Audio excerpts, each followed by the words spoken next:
Recording in progress. Dave! Oh my God, Dave! Dave. Is it a good one? I know that last week I got excited, but that was that was it.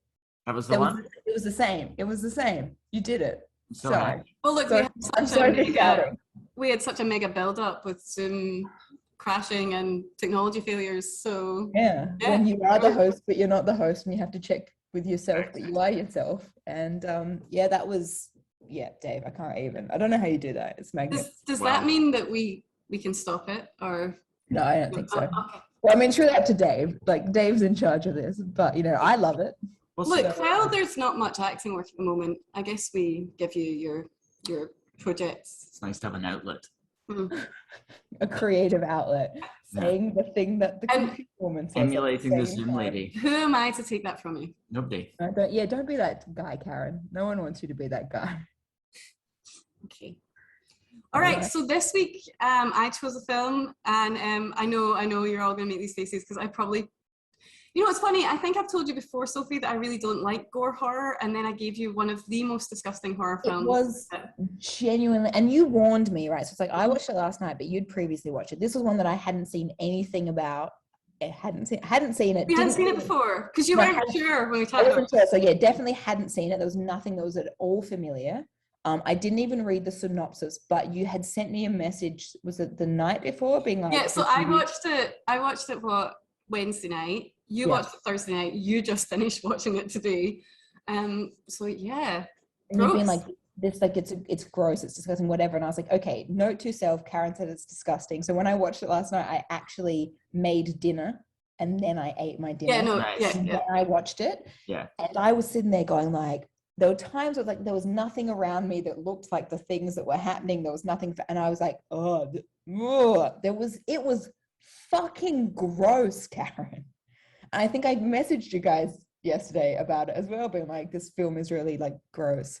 And then I think I even sent a follow-up just reiterating how disgusting I thought it was. It was gross. It was fairly skin crawly all the way through. Yes. Really, it was, that's what it was. It wasn't just gross, it was skin crawly gross. So we have we said yet that we watched Raw? No, we didn't. So we watched the two... Glave. So, Sophie, given you are fluent in French, I was going to ask you to tell us the French name, but Dave got ahead of you. But it's really funny because I only know, so it's grave, which looks like grave. The only context in which I know the word grave is when you go, c'est pas grave, which is like, it don't matter. Like, it's not a big deal. And I was just like, interesting. Like, if someone had said translate raw into French, I don't know how to say it, but I wouldn't have picked grave. So I don't know. Oh, yeah. So to us non-Frenchies, it's a 2016 film called Raw. Which of course is Grave. Grave. C'est pas grave, monsieur. Mais c'est quoi ça? I'm sorry. I digress. So before we get into the film, Sophie, did you watch it with the subtitles, or did you watch it like with? I didn't have a choice. I watched it on Stan, and all I had was hard-coded English. Oh, subtitles. Can you not turn that off? No. So for other movies you can, but this one in particular, it was like because I went to looks for subtitles, because often I have subtitles on anyway. Because if I watch stuff like late at night and it's loud, like I like to have that whole like I'm getting sleepy and this is loud, I don't want it too loud, whatever. So I went to check and it had subtitles off, but I was like, but this is French. I'm going to maybe need subtitles. They were just hard-coded English. I didn't have a choice, which was... I didn't watch it with Did you find that quite distracting?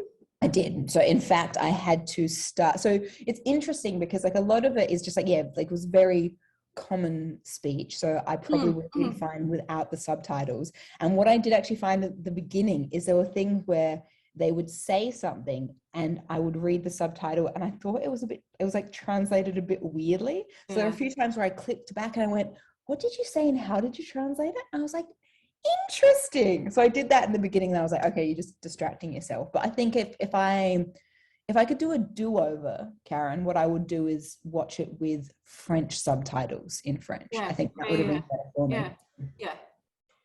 So obviously I'm not fluent in French. I used to be. Let's not pretend I am anymore. I haven't had to speak French for years. So I wanted to see this film again. I watched it not long after it came out because I'd read the synopsis and the idea of it really interested me because it's described as a coming of age horror, which I think is just such a weird way to describe a horror. So of course I was drawn in, also because I've had quite a lot of success with French horror. I found quite nice French horrors that I enjoy, so I also kind of wanted to see a French horror. And yeah, I wanted to rewatch it, forgetting quite, I mean, so say it was what, out 2016, so I probably watched it 2016, 2017, forgot just how gross it is. So like this film's a weird one. Visceral. So it's not out and out terror, horror, scary, but it's just, like you say, it's that skin crawly, uncomfortable. It's like horror themes, right? It's that horror movie where you're like, it's not a scary movie. There are definitely horror themes in this movie. It's definitely a like rated R 18 plus type film. This is not something that is just like a jolly watch. So look, I guess we can start from the beginning. Like I love, I don't know about you two, but I love the opening sequence where it's a beautiful film. And so like the start is just an empty road, empty tree-lined road, surrounded like countryside. And you're just watching it for quite a while. And then a car drives up and someone runs out in front of the car and the car crashes. Yeah. That's the start, right? And then you jump from that start to this young teenager with her parents, but she's like ordering food in ordering mashed potatoes at like a fucking truck stop kind of like food bakery. Yeah, and it's like, do you want any protein? No, just mashed potatoes. And I remember like enjoying this like at the time because I've got friends that have tried to go vegetarian at times, and you know, being Scottish, it was like, oh, I could be vegetarian, and then all they did was eat chips because there was nothing. It's like, oh no, that's the vegetables that we have. Yeah. It's like, I'm vegetarian, don't really like vegetables. I'll eat potatoes, and it'd be the same thing in like Switzerland. If you want veggie in Switzerland, all you've got is, it's like, do you want like chips, roast potatoes, or mashed potatoes? Because everything else is meat in brown sauce. Yeah, absolutely. So this young girl gets mashed potatoes. She's there with her parents. It's all quite, like, she seems quite intense. It's quite quiet. And she goes to eat her mashed potatoes, and it turns out like there's a bit of meat in her mashed potatoes. That's like a whole meatball. Because it's just this thing where it's like, and you're like, what is happening here? And then I was like, there's like maybe meat, and then her parents are telling her to spit it out, and she spits it out, and it's just like a whole IKEA meatball. Which I love. Her mom is quite full on. Like her mom's quite mom's a bit well, no, I wouldn't say full on. That's not. She knows her own mind, and she doesn't like things to go wrong. And so she's like, "No, this is crap." So she goes back and because the daughter's like, "Don't," and the mother's like, "No, what if you were allergic?" It's kind of like she said no, because I think when she ordered the mashed potatoes, when she said like protein, she went, "Oh no, just mashed potatoes." She did say like vegetarian or no meat or something. Specifically something. Yeah. So her mom is very annoyed at the possibility of her daughter eating meat, which we learn about later. And then eat mashed potato, whatever, continue on their way. So it becomes clear that her parents are driving her to meet her older sister somewhere. I feel like that bit really confused me because it's like we're driving through this thing. It's like, are they all moving? But then we're describing like there's a hospital and like this is the thing and that's the shop. And I was like, and then they're like the sister was meant to meet them and like wasn't there. And I was very confused. And then the parents left and I was like, what is happening? And I was like, oh. And then it's not until the party scene where I was like, oh, the sister's at the school. Yeah, absolutely. And I think, so without really understanding what's going on, you know that there's clearly some friction between her older sister and the parents. 100%. But the sister seems okay with her older sister, though, the younger one. That's not a problem. And the younger sister doesn't really mind that her parents, she's encouraging them to just go and leave her, and that's fine. Yeah, because I was like, that's really, like, at any like age level, any whatever, it's like they left her in a parking lot with a suitcase and they just drove off, and I was like, that's intense. But yeah, she didn't seem bothered, so that's good for her. And then as you say, it becomes more apparent that she's at college, university, whatever, because she's in a dorm. And then we're woken up because it's all this like Freshers Week kind of nonsense. Nightmare. I was just like, I'm sorry, what do you think? I was thinking about it. Do you think that's common in France, or is this the most intense veterinary school for like batshit crazy fresher behavior. Like it is nuts. Yeah. And that's what, like, I know the film gets gross, but that scene stresses you out so much. So it's like there are people coming, like the older students are coming into the freshers dorms and throwing their crap everywhere, throwing their mattresses out the windows. And so we're introduced to our protagonist, the young gal, what's her name, Justine. I noticed that because it's funny because in the subtitles there's one stage at the very beginning when they're leaving in the car scene and the father or the mother call her Ju, but it's like it says in the subtitles Juju, and I was like, oh, so fun fact, guys, in France when you nickname a teenager, you take the first syllable of the first name and then you double it. So when I was in France, my nickname is Soso. And so like I had a friend called Julie, and so her name was like Juju. And so when she was like Juju, I was like, oh, is it a Julie? Is it a Justine? Like, what is this? And it was Justine, so it's fine. Does that mean my name's Kaka? Your name is Kaka, and your name is Dada. So we've got a father and shit. That's really, really upsetting. Mine, Soso, French is like it's average. Yeah. I'm real average. Yeah. I don't know. I think I'm losing out in this one. We're going back. Yeah, no, sorry, Karen, you are the loser. Crap, you know, like I feel like I'm in the middle, and then Dave is somehow the winner as Dada. Daddy. Dada. Anyway, sorry. So her name's Justine, and I did note that because I was like, oh, French nicknames. I know how this works. So she's introduced to her roomie who's like, oh, we need to get out there. Adrian, I believe. And she's upset because she's like, because I mean, again, they're all in bed when this happens. And so she's wearing like her singlet, and it's like a flimsy singlet. And it's one thing, and I think I've told you guys about this before, but it's like, I love a nipple. I don't like to see a nipple through a shirt. So when they got her out of bed, all I could see was her erect nipples. Like I think a nipple, take your top off. I love a nipple. Nipples are great.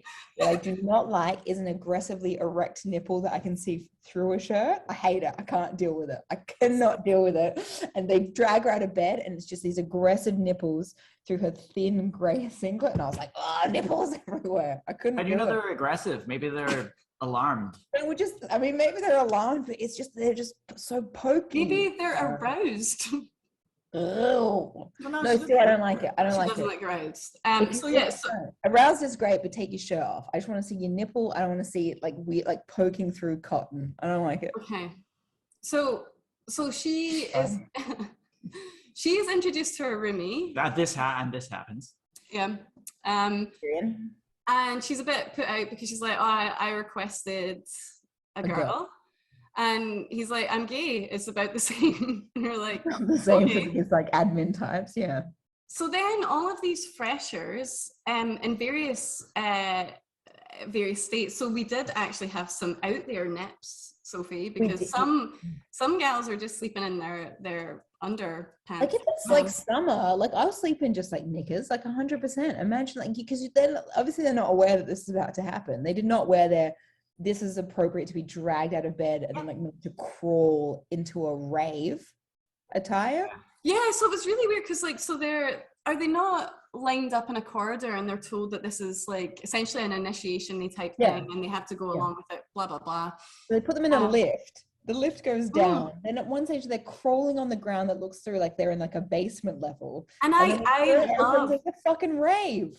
And I love that scene though. So like, some of my favorite visual scenes in this film, opening scene where it's the empty road, the other one is them crawling in the dark, and you're kind of like, these are more the scary moments of a not necessarily scary film. Because at that point, like when they're crawling on the ground, like you kind of assume it's a dorm, but you don't really know where the fuck she is or what's going on or that it's an initiation. You just have these weird images being presented to you, which is really great because like it's not until you get to the rave where it's like, okay, it's these people are not.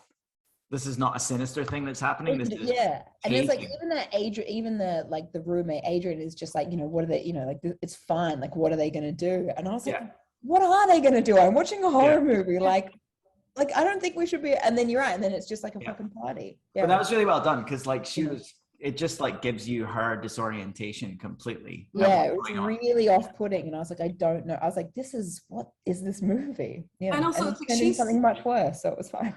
she's clearly very uncomfortable in the rave because it's suddenly like it's a very hedonistic kind of thing where a lot of the freshers and the older students It's are like embracing it. millennial Caligula. Yeah, for sure.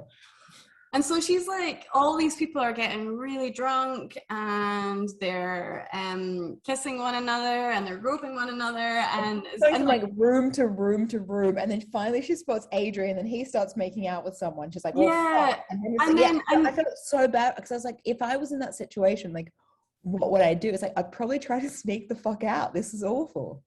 And again, like all these gals that were dragged out of bed in just their underpants, or like it's just tits akimbo, tits everywhere, like, all the nips.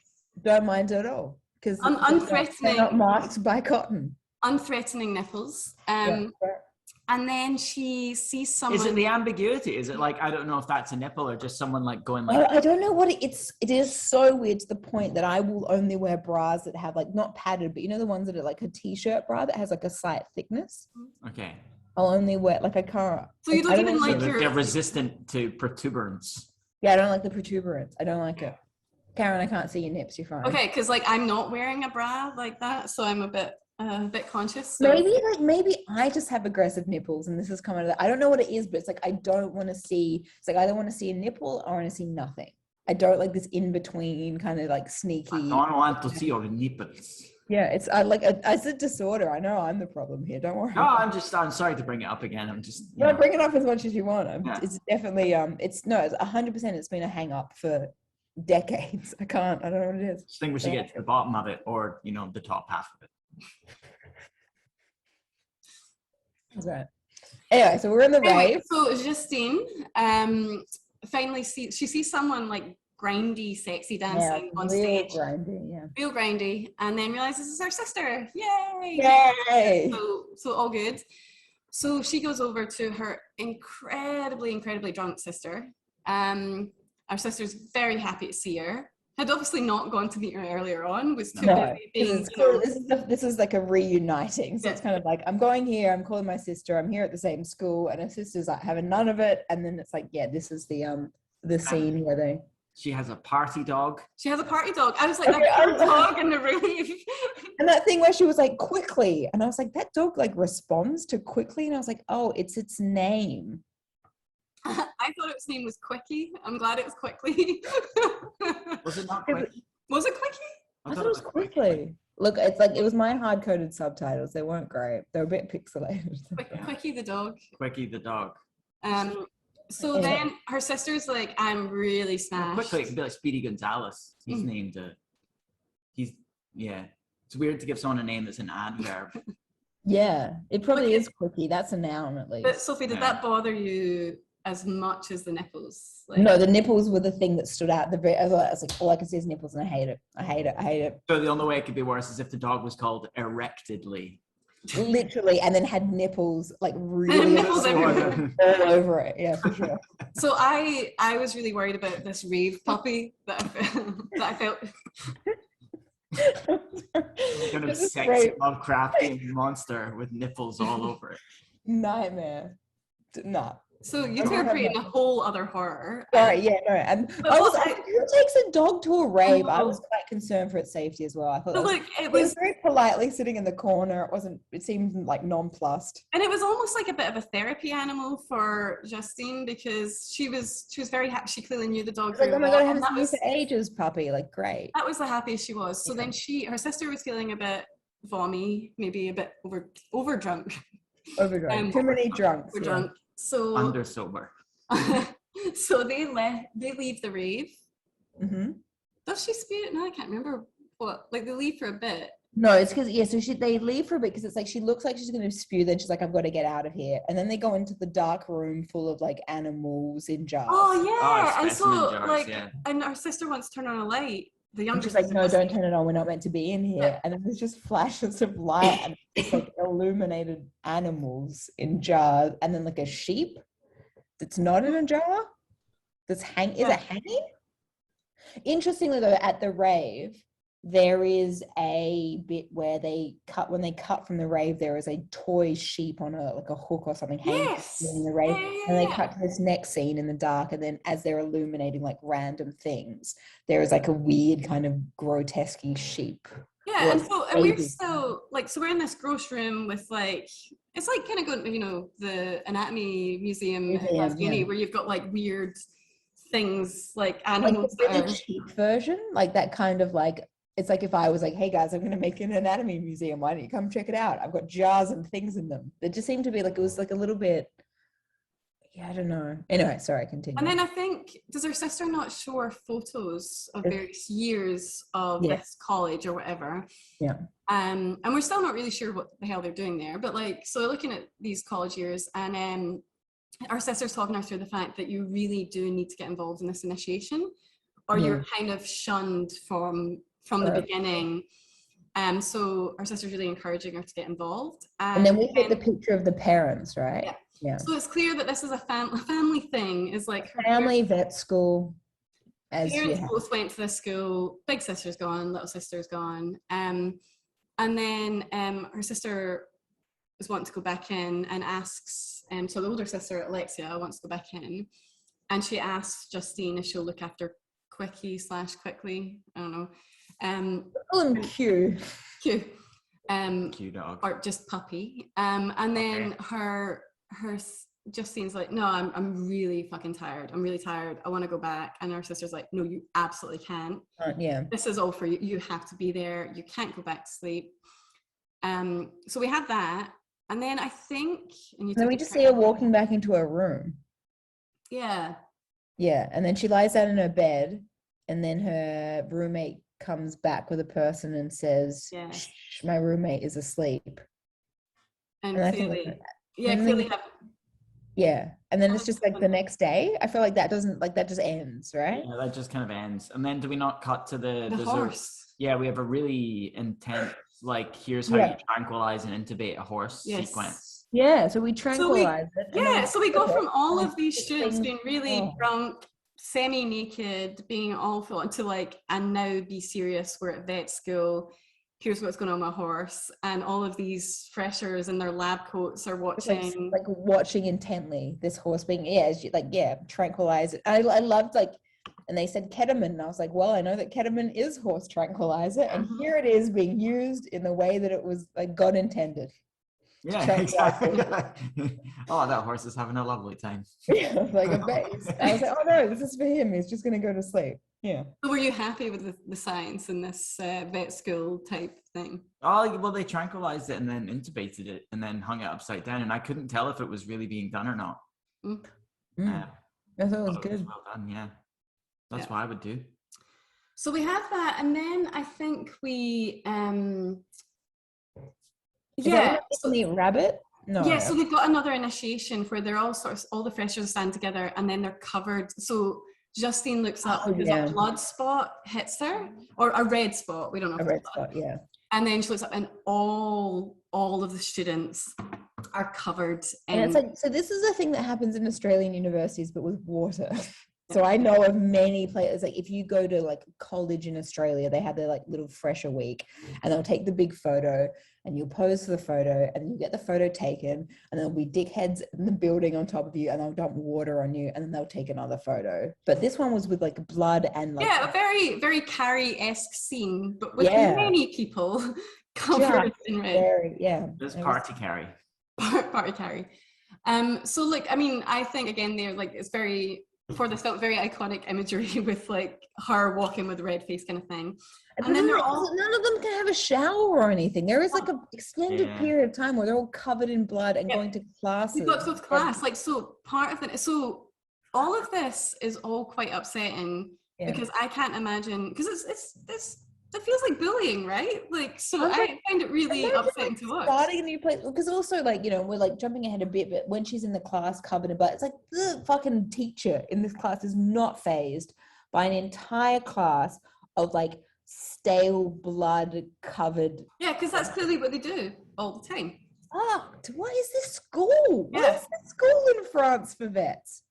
And like, so, and that's, you're right. So they're in the class doing covered in blood in these scenes. And then there's that horrible, the one kind of interaction she has with a teacher is quite, he's a bit of a dick. I know you're jumping ahead, but here to the only bit she has, teacher she has an encounter with, he really is not a fan of her and is a bit of an arsehole. There is a suggestion when she leaves the car at the beginning with the parents, and her father refers to her as like a genius, and then it becomes like clear that obviously she's like got great grades, and her reputation precedes her, and this guy is just like, oh well, like you fucked this question up, and it's like, and he was not a nice man. So there's, she seems quite intense, and she seems entirely, and I'm not criticizing this, but she seems entirely success orientated with her grade. Like she came here for this, and all this fresher stuff. She doesn't really want to be part of it. But her sister's kind of encouraging her. And so that brings us back to after they get the blood scene,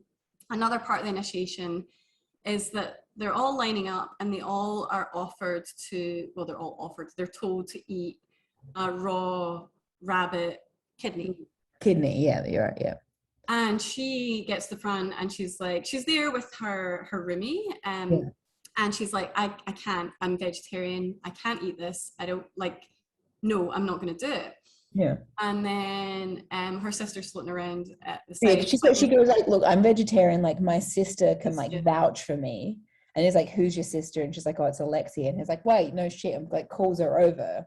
And then she was just like, I did it. You can fucking do it. And she's like, mate, I'm a fucking vegetarian. I don't want it. And then the sister does it. Because are they eating rabbit kidney and doing a shot? Is that what was that? Yeah, it's a rabbit kidney and a shot. And also, what I like in this scene too is it almost Justine's got an ally early on from her roommate, because he's also like, no, hang on, I'll do it, don't worry about it. Yeah, I'll do it. Don't make vegetarian, I'll do hers. And then it's also saying to the sister, well, if it's not a big deal, you do it then.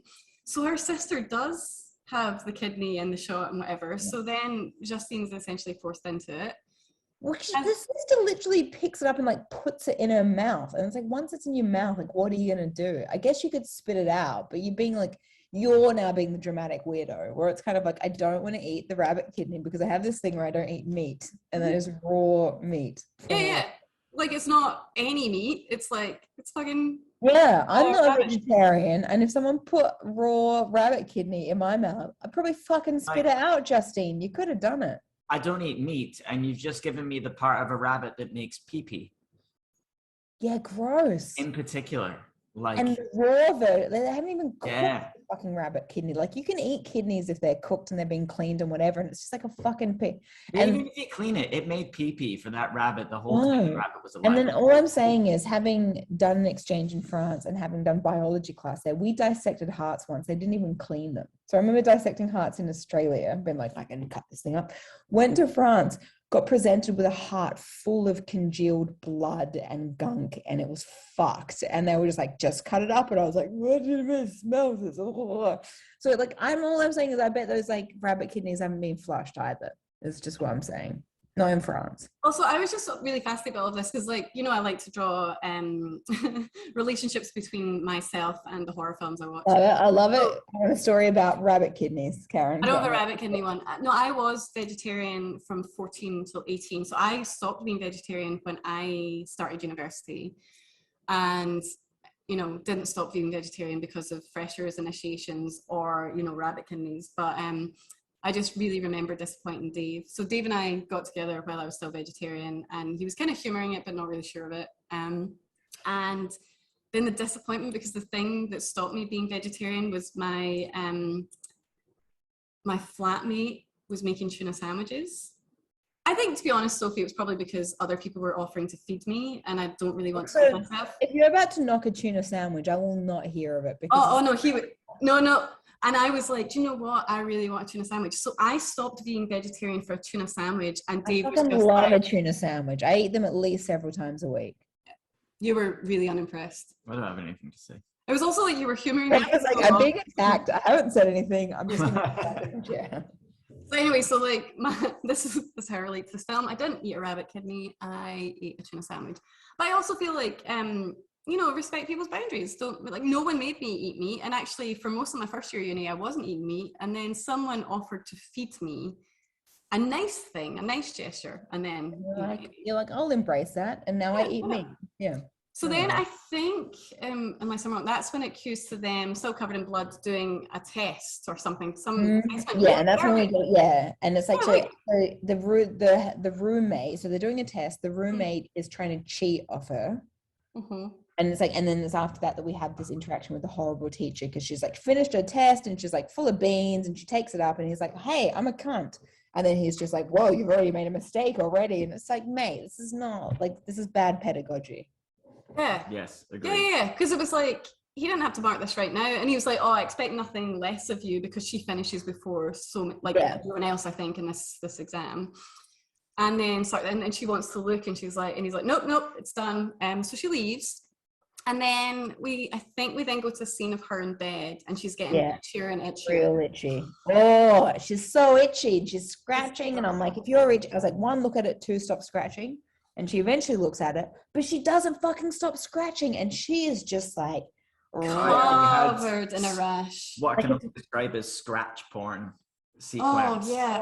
But it's like, it's not even just a rash. Like, it's like there are bits where it's like peeling. There are bits where it kind of looks like she's got what is the word I'm looking for? Blisters, like blistery. Yeah, it almost looks like a burn. Parts of it look like a burn because she's and so it's like, so she's in her bed, and you're like, she's like scratching, and I was like, I was like, is this another initiation thing if they put like some fucking bug in her bed? Like, that's what I like initially thought. So she's scratching, and she's going around, she pulls it off, and then eventually she turns the light on and looks at it, and she's just fucked. And then she keeps scratching it, and I was like, stop it, you're gonna get an infection. It was awful. That was that bit where I was like, I'm really glad I didn't eat my pasta right now because it would make me feel bad inside. And so, but she sensibly the next day goes to get care for it because she's in a bit of a state. I love whoever this like medical professional is. I guess it's just, I want to think it's just like the nurse at the school. Like, I've got no idea, but she was great. She was some clinic, and she goes and she's like, oh, you've got this allergic. So she's like peeling bits of her skin off, and she's like, literally, and I was like, no, if someone has a rash, do you know what a medical professional doesn't do? Just peel pieces of it off. It was, I think it was at that stage where I was like, guys, this movie is it's really. I think that was the first message I sent you was possibly around the time that the medical practitioner was peeling pieces of her rash off. And then he tries to give her a little bit of a pep talk about like essentially surviving this crazy school. And so she talks to her a bit, and she's like, I think you've got food poisoning, really severe allergic reaction or something. What did you eat? And she told her, and she's like, why would you do this? And then she gives this story about the chubby girl. Oh no, so I love this bit, and I still don't really know how any of this fits, and I've not made sense of it in my head, but I love that the clinician goes back and lights a cigarette. Oh France, yes.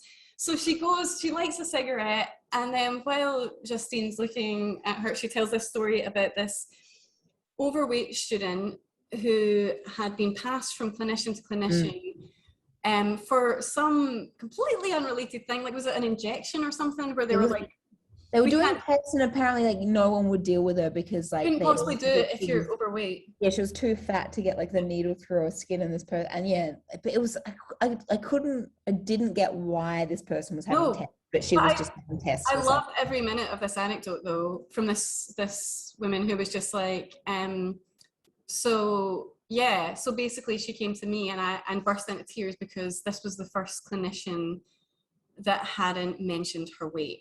Yeah. And she's like, but why would I? This is nothing, like this has nothing to do with your weight. And I don't know, what was the point of all this? Apart from, I thought, and then she said, well, she asked Justine, how would you describe yourself? And she was like, average. And she's like, well, just keep your fucking head down and get on with it. Yeah. Basically, it could be worse. You could be really fat.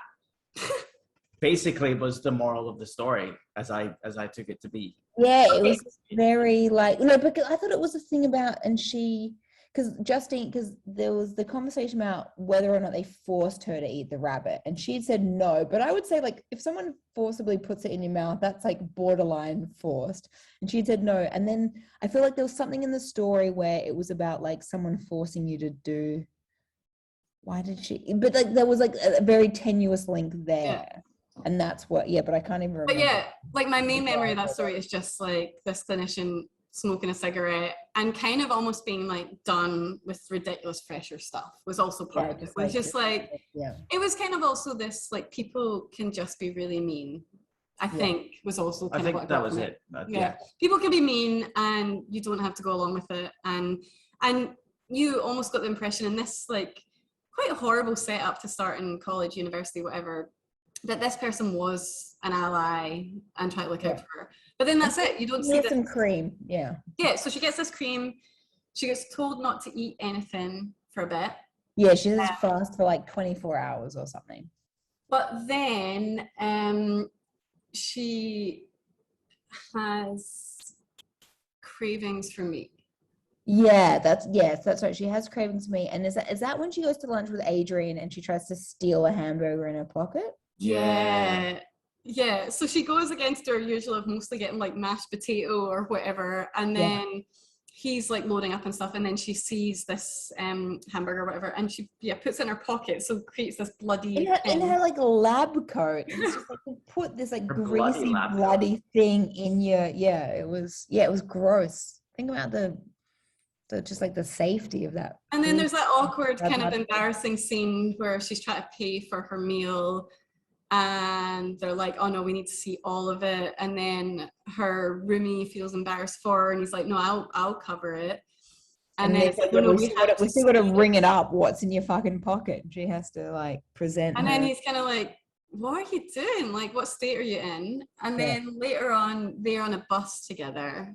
And that's what I couldn't work out is like, did they, because they went to like a shawarma place. Yeah. Did they go there because like she'd basically like wanted to eat this meat and she was like too ashamed, and then like he took her, they got on a bus. Well, that was my he said it's a first, it should be celebrated. Exactly. Yeah. So I took this, relating back to my veggie story, I took this as a like, oh come on, don't waste yourself on a shitty canteen burger or a tuna sandwich. Let's go and get you something like that you should embrace, like a steak or whatever. But like, let's on a stick, a kebab. Let's go and have a kebab. So they go and have this shawarma and get talking about the boozy truck drivers. Yeah, they have this.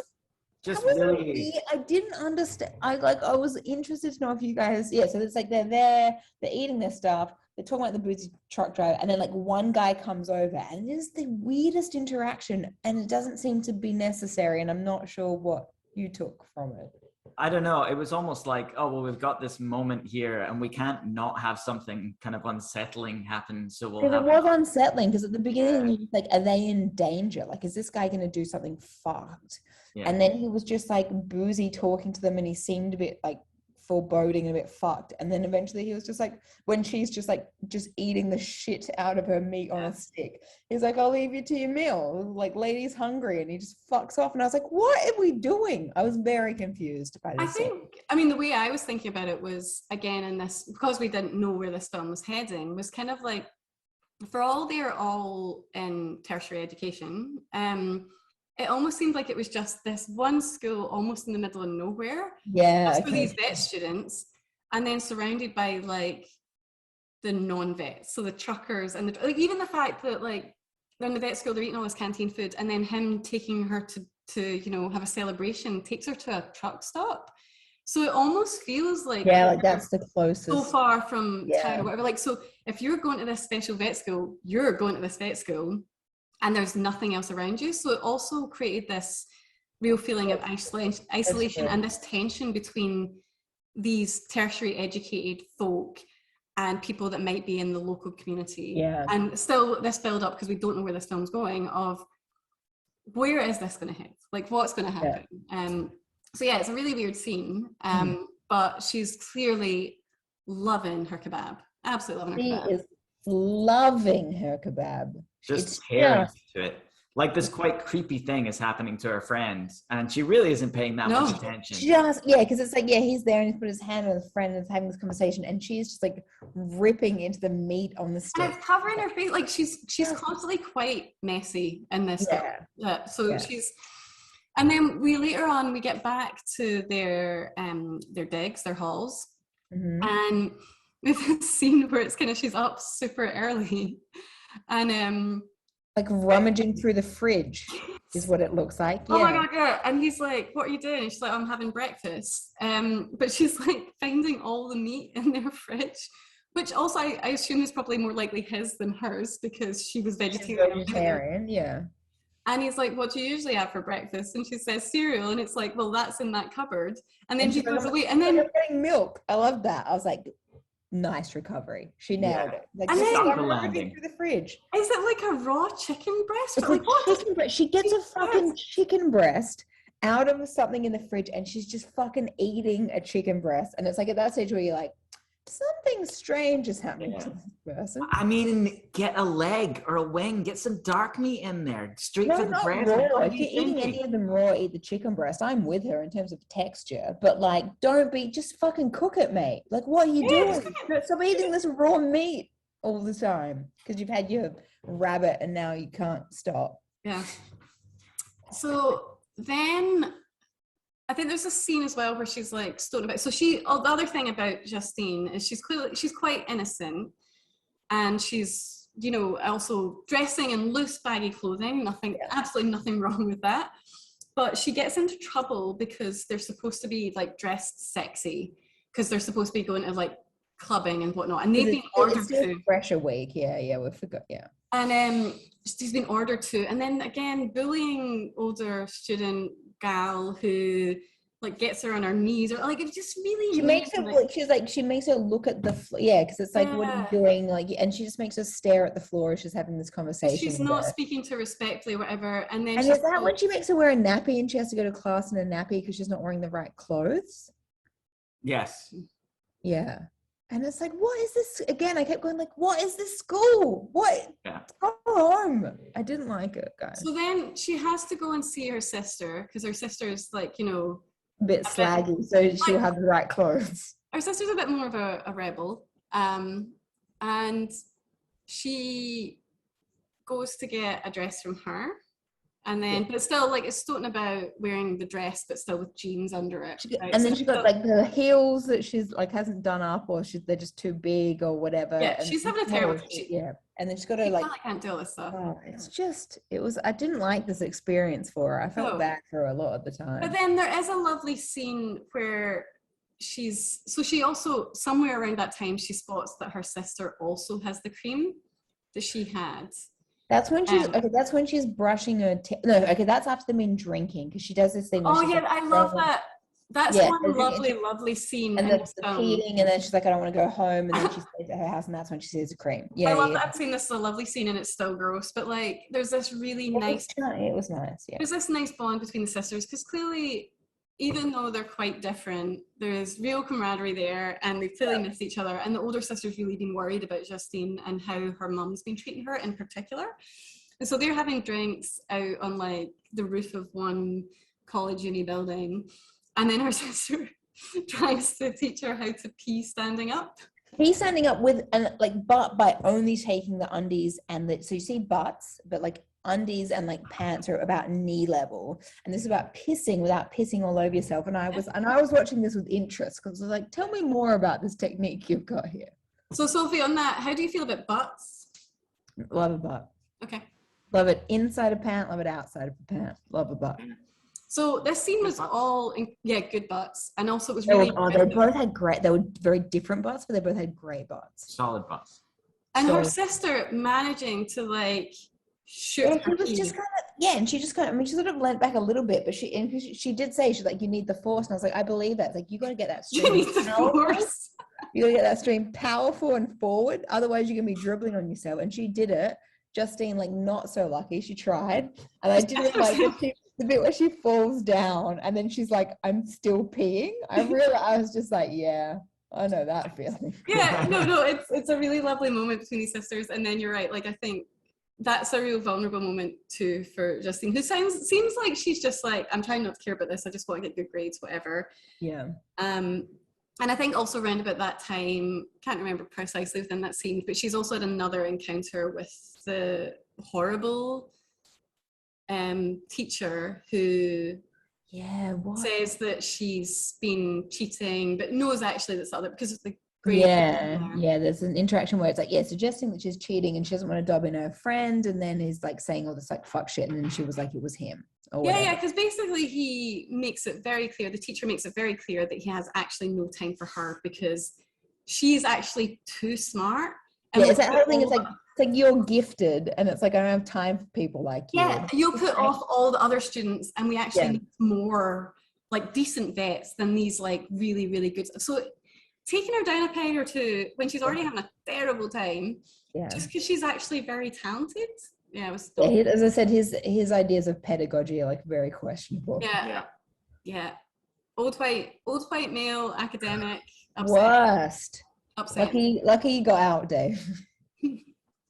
But anyway, and then we're at the house, and then that's when, because she was like, I don't want to go home, and then she's staying at the sister's house just brushing her teeth, and she opens the cabinet and she sees the rash cream. And it's like, so it's like a family thing, maybe. Yeah, like what is it? It's like, you ate raw rabbit kidney and you got a rash? What is this about? Like,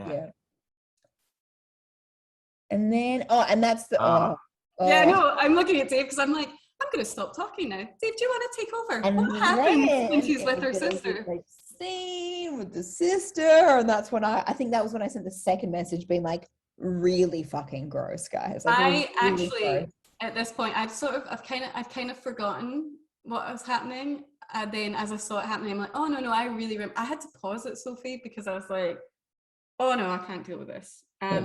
Real gross, Karen. What happened, Dave? Dave, you say it, Dave, because I don't want to. Older sister says to younger sister, when I was your age I was giving myself Brazilians already. Younger that's right, because she had she had eyebrow hair in the bathroom. Yeah, that's right. Plucked. And then it was like, and then she lifts up the sister's arm and she's all like hairy, and she's like, I was giving myself Brazilians at your age. So then we cut, and it's like a great shot where you've got this, that she's gonna give her a Brazilian, she's on the bed, like legs splayed, and you're sort of looking at it from afar. I don't know, like I was like, that's fucked, but it's like a nice shot. I love it. Yeah, it's a very intimate shot. It's very intimate. The dog gets its face all up in there for like too long as well, which I didn't appreciate. But I thought that's what dogs do. Come on, Quickie. Is it the Quickie? dog. Yeah. It is Quickie the dog. It is Quickie. Okay, yeah. Gross. So Quickie gets shooed away, and it becomes clear that younger sister's going to get a Brazilian wax. So the wax goes on there, and it gets ripped off, and she's understandably upset about this. Because it was like, she's got a fair bit to get on the sides, and it was like a lot of hair in that wax strip. And that, if you've never been waxed before, like that is a confronting introduction to the world of waxing, I would say. And it appeared there was no like trimming or anything to start with. It was just like, we were just there was right no trimming. There. That was long hair. I mean, you're explaining it. It didn't not look upsetting to me. Yeah. Okay. Yeah. Yeah. So she does two. Well, she tries to only stop with one, and her sister she does two. Well, she does two, right? And then she tries to go for a third. Well, no, because what happened was like the sister says, no, we can't do this, and then the sister who's waxing is like, you can't be uneven, like this is fucking insane, we'll do this. So she does the next one, and then we think it's fine, and then when we're not paying attention, she just like fucking sticks some more down, and that is the bit, and she's pulling, and I hate it. That's horrible. So she tries to do the third, and the third one just won't come off. It just won't come off. It won't come off, and we get 2 or 3 close-ups. Like visceral. I was like there, and I was like, oh, and she's just kind of pulling, and she's like, and it's not budging, and it was very upsetting. Yeah, so she's like, oh, we've got to trim it. So she pulls out a pair of scissors, and they're not just any scissors. They're scissors that should be used for trimming hedges or.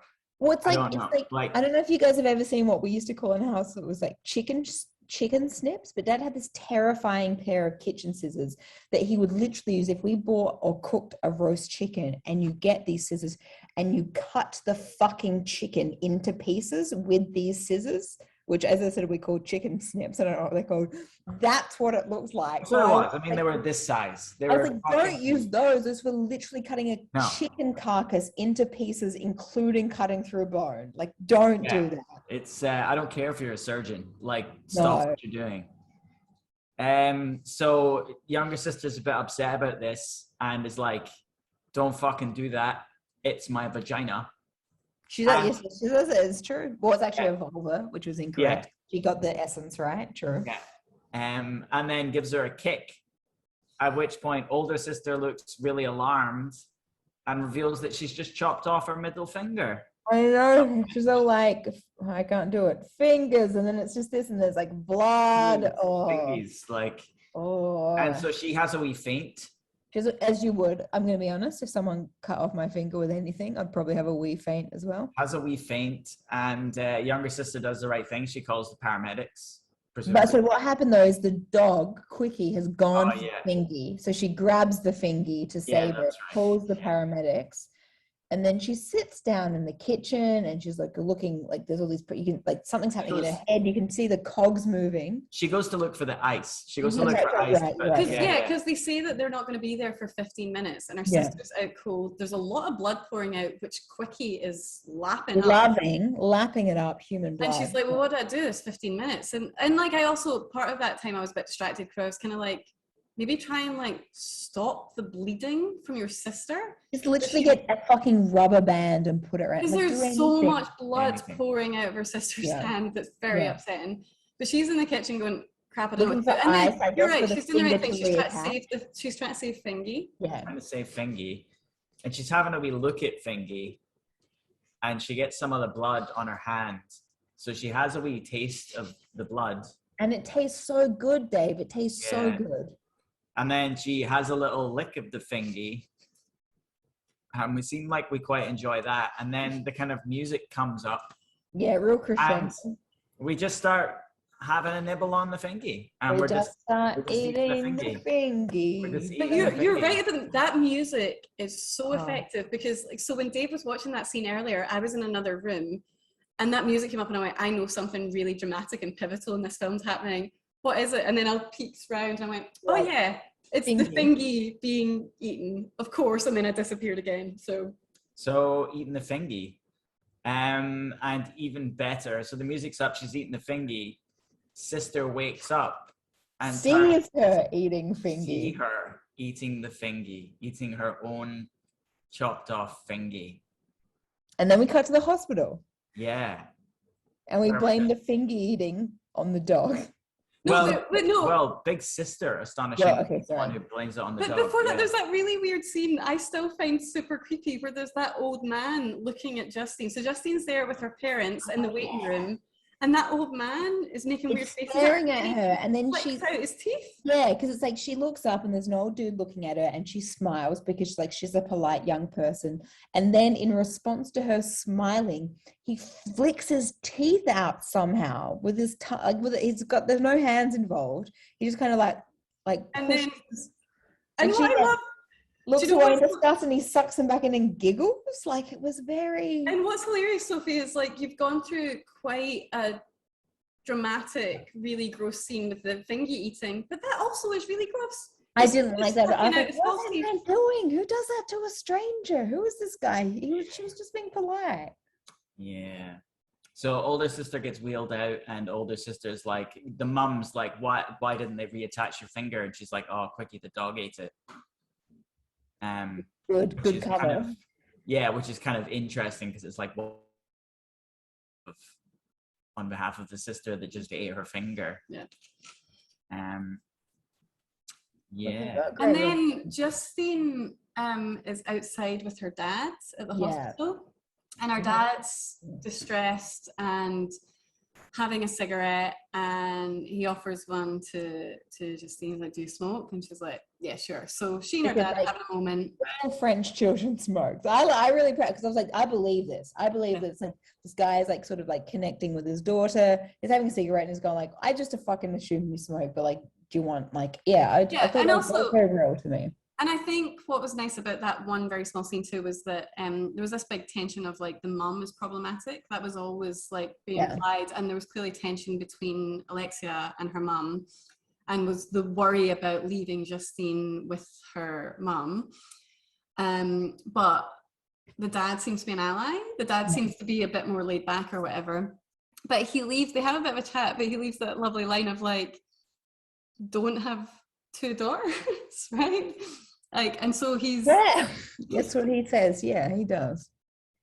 And you're kind of like, okay. And I'm like, well, this dude, he's surrounded by all of these women. Maybe he's having a hard time. Yeah. And then we get to a point where, so the parents have gone and... Well, one important thing there as well is he says, oh, the dog will have to be put down. Yes. Because a dog that's had a taste for human flesh can't be trusted anymore. And like, to be honest, in her defense, though, the dog was already licking up the human blood. Yeah. So it's the kind of thing. It was like, even though she actually ate the finger and the dog didn't, it's like the dog was really enjoying this like maimed owner and just like getting into it. So you're just like, okay, it's like that. I don't think, because it's a bit like, I think you'd feel bad because you're like, oh, the dog's going to get put down because of me. It's like, well, no, the dog partially brought this on itself anyway. Yeah. But it's also foreshadowy. Yes. Yeah. So dad fucks off, mom fucks off, and sister's like, okay, Justine, we need to have a little chat. So they go for a walk along the roadside, and they have a bit of a chat. Just kind of like, what are we doing here? Kind of chat. Do you have anything to say to me? No. Do you have anything to say to me? No. Yeah, very elusive.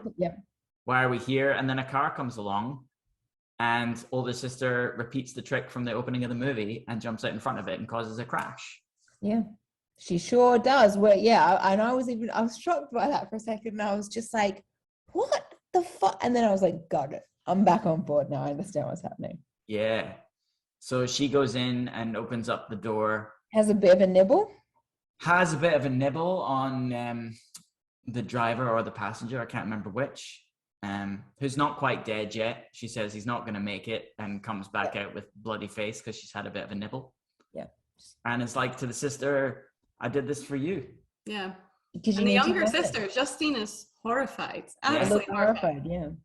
But yeah, so it's basically been made clear to us that this is something that happens to this family, at least at this school.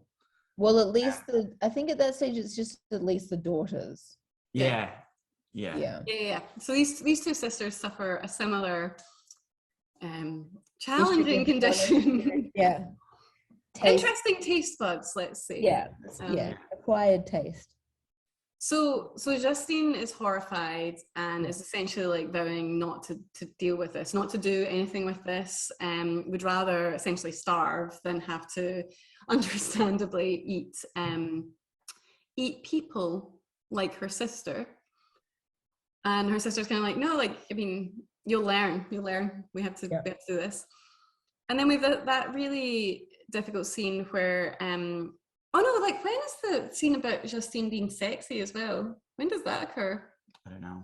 It gets a bit convoluted. Yeah, it gets a bit convoluted. So there's like her in a sexy, her sister's dress when she actually wears it with the high heels without her pants on underneath it, and it's kissing mirrors and stuff. I don't know, but that's like I feel like that should have definitely. It's definitely after.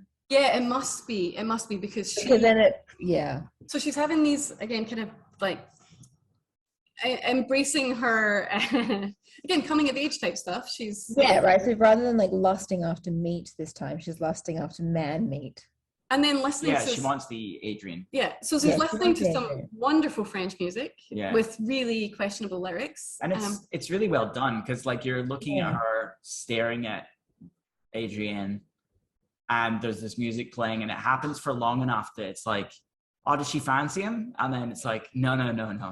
She wants to eat him. She's thinking about eating him. And she's had those like... I don't know how they gave me that impression, but that's the impression I was left with. Yeah, right, yeah. And she's having like, I was going to say the meat sweats, but the opposite of the meat sweats, the meat creeps. When she's going to sleep, she's like, clearly all she's wanting is to eat the raw meat from the people. And she's trying so hard. She is trying so hard to go from eating it to like cold turkey it after having such a delicious finger introduction. Thingy. Such a good thingy. And then she, again, trying to like distract herself from feeling like she wants to eat her roommate, probably. She walks out into the corridor and she's dragged into another freshers initiation where that was a bit like, blue paint is thrown on her.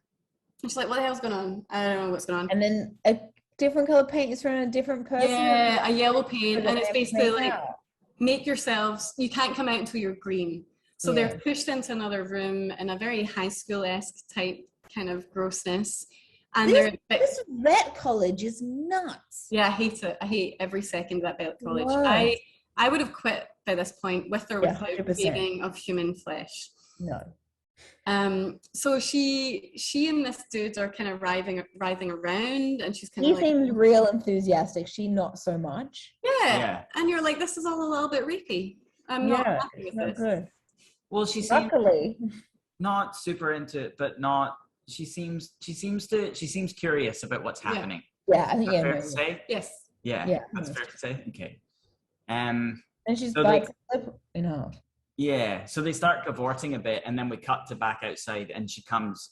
We cut to back outside, and the guy comes out. Yeah, the yellow guy comes out, and he's kind of bleeding from the face. Yeah, he's got like Everybody a chunk out his just like split, just like like a chunk and split, and everyone's screaming and looking at him. And then you have, I really love it. It's a poignant like look from Adrian, and he just like looks at her, and she's got blood, but not that many other people seem that concerned with her. They're more concerned because it's like, how did this happen? And he's just like, she bit his lip in half, and everyone else is like, oh my god, your lip. It was just, I liked it. And there's a piece a little bit later on where she pulls the piece out of her she has teeth. a shower. She gets all the teeth off, and she finds it in her teeth. And then she eats it, and she has a real nice time eating it. She does enjoy it. She does really. And it's about then that she pumps Adrian. Yeah, she needs some sexy time. Yeah, she pumps the gay man for sure. Yeah, she pumps the gay man. Because he's like, what happened there? Is this a thing? Because he's trying to work out for her if she gets pleasure out of pain, and so he's chatting to her about it, and then she goes for it with him. So they have a sexy time, which turns into a bit of a bitey sexy time. Yeah. She's really kind of trying to bite him. And he's kind of understandably like, knock that shit off, which I think is fair. And she does kind of knock it off, but she's having a lovely time, and she ends up kind of biting her own arm instead. Yeah, and in her majorly biting her own arm, at like the kind of really drawing blood at the peak. The moment of climax. Climax. To the climax. Yeah. And I think she's sexy then. I think it's then sexy just in time. Yeah, I think you're right. At the party. So she's really sexy at a party, and she gets very, very drunk. And her sister takes her to the morgue. Oh, this is horrible. It's awful. It's fucking awful. Yeah, so she's drunk and sexy at this point, and kind of a bit scary. And also she's kind of vulnerable because that sleeping with her roomie, that's her first time as well. Yeah, because there's the moment we've discussed it with like the clinician. Earlier on, it was like, are you on the pill and all stuff? And she's like, no, I'm a virgin. So so like this is her first it's not an experience. Yeah. And then you're right, gets drunk and sexy, very, very drunk, sitting at that party, and her sister comes for her. Yeah, and then we kind of wake up the next day, and we're very hungover, and she goes to class. And people are kind of staring at her and not wanting to sit next to her, and it emerges. And she's like smelling her pits and stuff. Yeah, like, am I gross? Like, yeah. It's like, to be fair, you're wearing the same dress as you were wearing yesterday, and you were covered in blood. Like, you probably smell pretty bad. That's a good point, Dave. Yeah. Yeah, you probably do smell pretty bad. So maybe that's why she doesn't suspect anything, really. And then Adrienne pulls her into the toilet and shows her a video of her in the morgue. And her sister's dangling the arm of a corpse down onto the floor. Human corpse. Bearing in mind we're in vet school, but this is a human corpse. Well, I think they're supposed to be next to the med school because. Okay, that's why I was a bit like. What? That's why, at the beginning, where I think the parents had pointed out the buildings, right? Yeah, and at one point, Adrienne makes a point of saying, "Oh, I'm going to a doctor's party or a hospital party." Yes. Yeah, you're right. You're right. So there's this video of the big sister dangling this corpse's arm down, and Justine's really smashed on the floor trying to bite it. And there's this big crowd of people watching, and someone's obviously filmed it, and it's obviously gone around the whole school. So Justine's like, well, I'm not having any of that. Yeah, she's not pleased by this turn of events. Displeased. She is a bit put out. Yes, a little perturbed. So she goes to find her sister. And beat the shit out of her if she can. And we have a pretty good fight with the sister. The bitiest fight I have ever seen. Very, very bitey fight. And they're just biting each other. It's a fisticuffs with biting. Yeah, it's a fisticuffs. Big sister bites her in the cheek and spits a bit out and says, she tastes like shit. Yeah. Oh, bites her right in the face and then tells her she tastes like shit. People try and stop them. They keep going, try and stop them again, and they keep going. And then the crowd around them gets more and more unnerved the bitier the fight is getting, when it's the sisters are kind of eating chunks off each other. Right, like actual chunks of flesh off each other. Yeah. But they do eventually get pulled apart. They get pulled apart, yes. Is that when she washes her? No, that's after. That's later. So like there's the scene where so Justine's not very happy because her sister's playing video games with Adrienne. Yeah. And so they're kind of becoming pally, and she's not really happy with her sister, and she's like, why the hell are you around, whatever. Yeah. But her sister does like tend to her face, and they kind of make some kind of peace with one another. But yeah, her sister's clearly going to be scarred forever with this.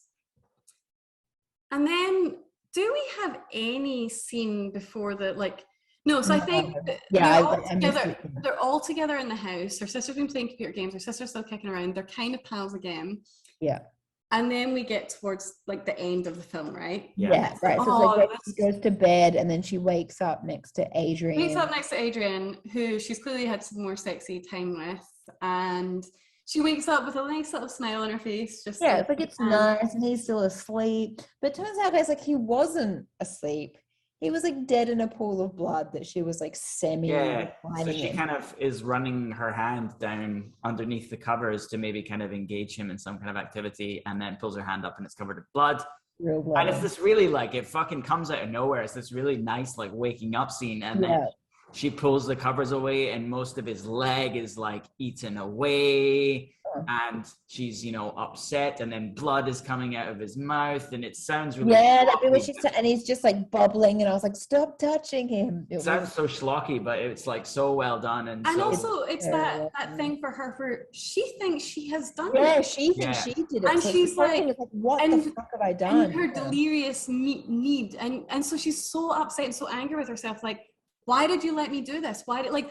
How did this happen? And she's and it's so hard to watch, because you're also how did you get so delirious that you didn't realize that you ate the dude you were sleeping with? How did this even happen? And she's wondering that, and she sees it why didn't you resist me? Why didn't you fight me? Why didn't you fight? She's reasoning with the corpse, And then she sees herself in the mirror and realizes that she's not covered in blood, and then is like, oh, okay. So we go round the apartment and find Big Sister sitting there. Just sitting there, just kind of like this. She's just sitting there, and just blood. Just a bit catatonic, presumably really low. It's she ate a lot of leg. Christmas date syndrome. She's this close to hibernating. She's had some food for winter. Yeah.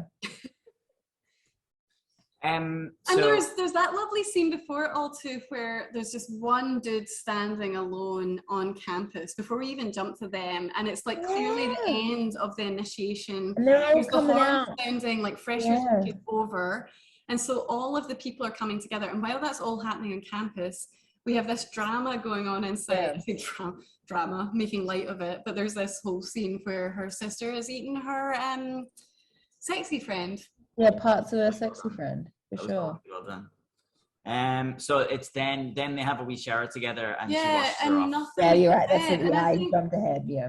It's such a weirdly touching moment. But also, they're just and she's got it, and it's a bit where she kind of dips her sister's face back, and she's washing all of the the blood from the face and the neck. Watching all of the Adrienne off. Yeah, just like watching Adrian's like bits off of her. It just was, yeah. And you're like thinking, how are they going to get out of this? You can see how she's maybe getting away with, well, I don't know if she is, like eating people randomly that are crashing into trees and whatnot, but like she ate someone on campus. And so you're left thinking, oh, are they going to like try and get rid of Adrian? Like, what are they going to do? And they don't. I mean, she has that nice moment of looking after her sister, but it's like, well, there are repercussions to your actions. Turns out that if you eat people, guys, IRL, you're going to jail. Yeah. Although apparently in some states, I watched an episode of Rake. In fact, I watched the first ever episode of Rake. Okay. And that's about a cannibal. And apparently cannibalism wasn't illegal in New South Wales. What? Based on that show. Well, it's illegal to kill people, but cannibalism isn't technically illegal. But to eat them, it's okay. Look, for some reason, I'm not surprised. Like separate issues in any case. Our system is obviously in this instance, she was also still causing the death of the folk. Which killed him with a ski pole. Yeah. Oh. Yeah, I forgot about the ski pole. I forgot about the ski pole. Because that's also when she realized what's going on. Because she's like, "How did he die? I was chomping a leg, but actually, there's a hole in his back, and it's her older sister has killed him with a ski pole." And earlier in the film, that had been established as Adrian's ski pole. Yes. Yeah, that's right. It was nice. It was nice that the ski pole came back. I was glad. Yeah, it was like full circle ski pole. It was nice. Yeah. So then we jump. The ski pole subplot is nicely wrapped up for us. I'm glad you reminded me of that plot because it completely passed me by. But I forgot. I forgot one day. Ski pole is an intense. You with your nipples. You with your ski poles. I was still about the nipples. Where were they there? Were they hiding? I don't know. Am I gonna be shocked by them? It's too much. It's too much. So we then cut to jail. Yeah. Yep. Big sister's in jail. And the parents and Justine are visiting Big Sister. Yeah. She seems all right in jail. Seems all right in jail, and she and sister have made peace. Tries to give her the finger with her no middle finger, which I quite enjoyed. So that's a really weirdly nice scene. I don't know. And then we cut to Justine at home having dinner. Yeah, so she's obviously back at home for, And her mum's not really happy, not chatting. Her mum's trying to like make her go back to her eating her vegetarian food and is trying to like, no, you can't leave the table to eat all of that. You're eating all of it. And the mum gets up and leaves with their pet dog, disappears. And then we return to just Justine with her dad. And Dad's like... And it gets weird. It's weird. Dad's like, this is not your fault. And it's not your sister's fault. And like she talks a little bit about how the older sister was very, very opinionated, was unable to like be herself and embrace her thing. And so clearly there has been this thing where the younger daughter has had a bit more of a constrained life when it seems like they've realized they've gone a little bit wrong with the older daughter. So you get that little chat. And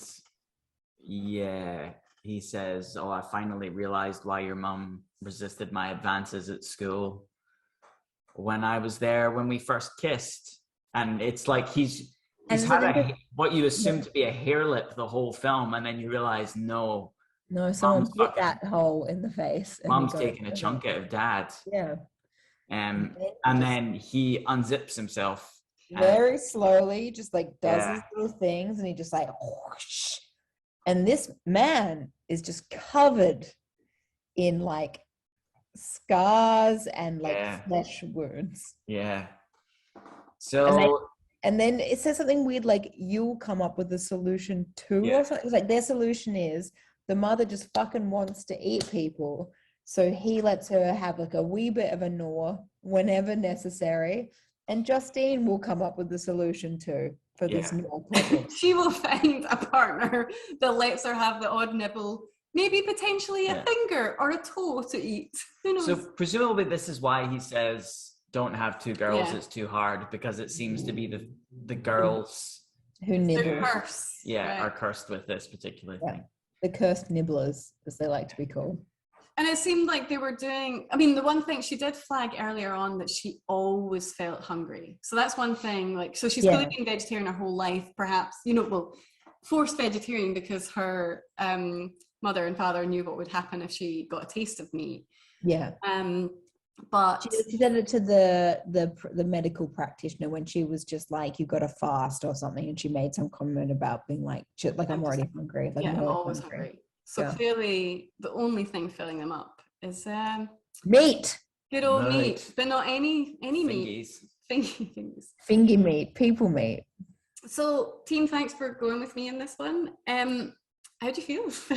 Look, I liked it, but it was revolting, Karen. I liked it. Like, I don't think I ever need to watch it again. Like, I thought it was great. Like, I actually really enjoyed this movie, but I also hated this movie, but only because like it was grotesque. And I just sat there going like, oh, I got to a point where I was like, how many more minutes of this do I have to watch? Not because I didn't enjoy the story, just because I was like, what other shit are they going to make me sit through?